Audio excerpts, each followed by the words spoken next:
the scholarship itself has got sort of three legs to it. Woolworths provide the funding, which is about $300,000.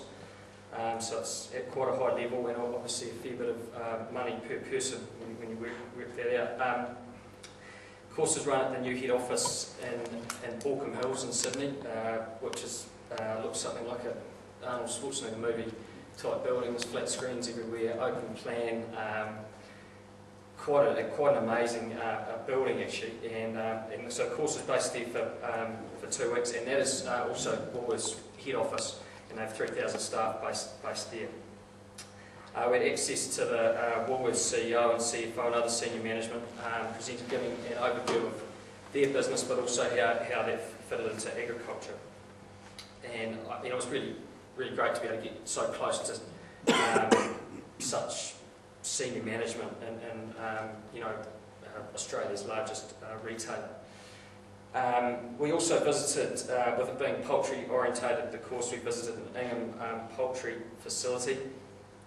Ingham's had been a supplier of Woolworths for 60 years, and there was the word of the course really was relationship, and everything was about relationships. And I think by about the last day, I think if anyone mentioned the word, someone's going to get punched, I think, because it was just literally drummed into us.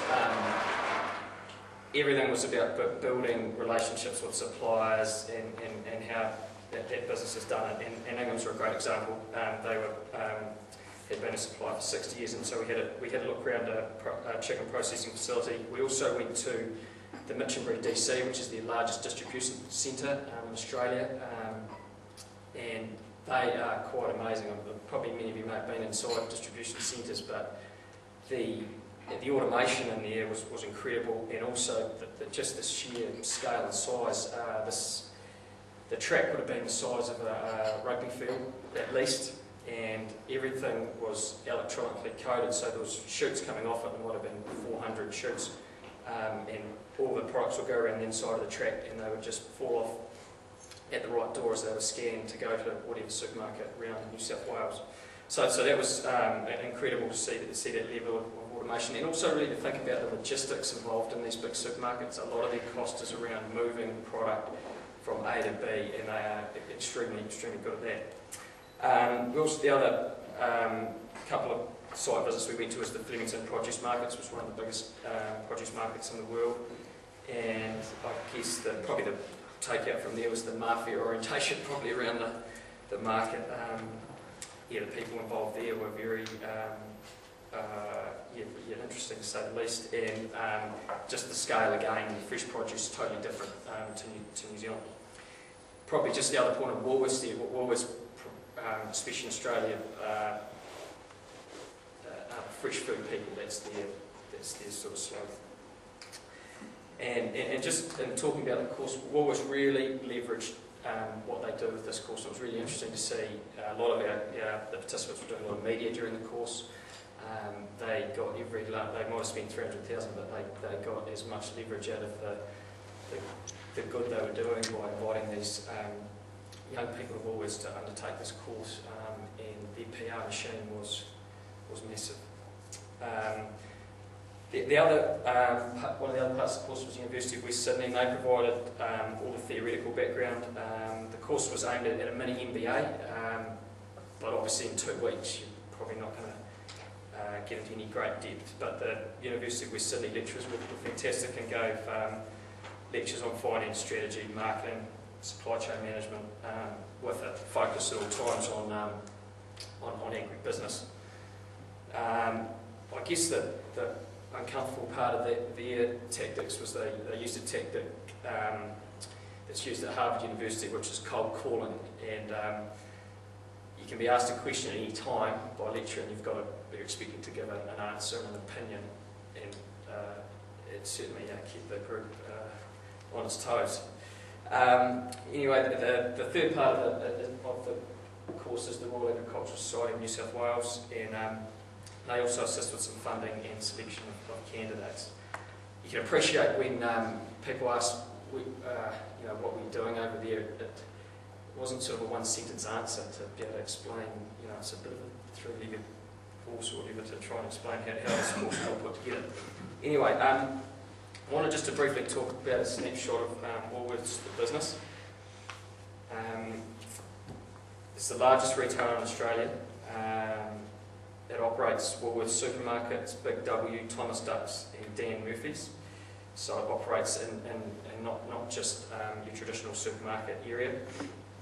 And I wanted to sort of explain for those, I know lots have been to Australia and probably know Woolworths and know the brand, but over there, their brand has real integrity, and the Woolworths stores are, and their company is really well respected relative to progressive enterprises in New Zealand, which they own, and I know that their market research has indicated New Zealanders don't really understand Woolworths, the brand, and they're moving now away to everything to be branded Countdown. So over there, they really are a highly respected company amongst at the high end of all Australian companies, not just in the supermarket business. They have $42 billion worth of sales in 2008. It's a very high turnover, low margin business. 180,000 employees, $1.2 billion net profit in 2008. Profit after tax, NPAT, is 3 cents in every dollar made, and they made that point to us right through the course. Firstly, just to show that low margin, but talking about, if you get things slightly wrong, all of a sudden you're losing a lot of money. But obviously, if you can get sales up to $42 billion, you're making a lot of money too. But the key point, probably, of their whole business that I found is they're absolutely focused on costs, and the culture of cost control is just quite incredible, actually. And the measurement of costs is, you will see it to believe it. But they're openly paranoid about market share, and Aldi and Costco have now got into Australia, and they're very concerned about what that may do to their business. And as I said before, relationships are the key word, and suppliers like Ingham's, and they often talk about people who've supplied for long periods of time. And I think that probably, talking to Engard yesterday, been up in the Otago and talking to customers, I'm sure supermarkets in the EU and the UK, that we've supplied for 25, 30 years, that's a very important part of their business, but also coupled with that is consistent supply. So long-term relationships of consistent supply is really what they are after. And just interesting to note, Woolworths owns 7 beef and 7 lamb processing plants themselves in Australia. I just want to touch on Michael Luscombe, CEO. He spent about half an hour with us, and it was interesting to see his views on life. He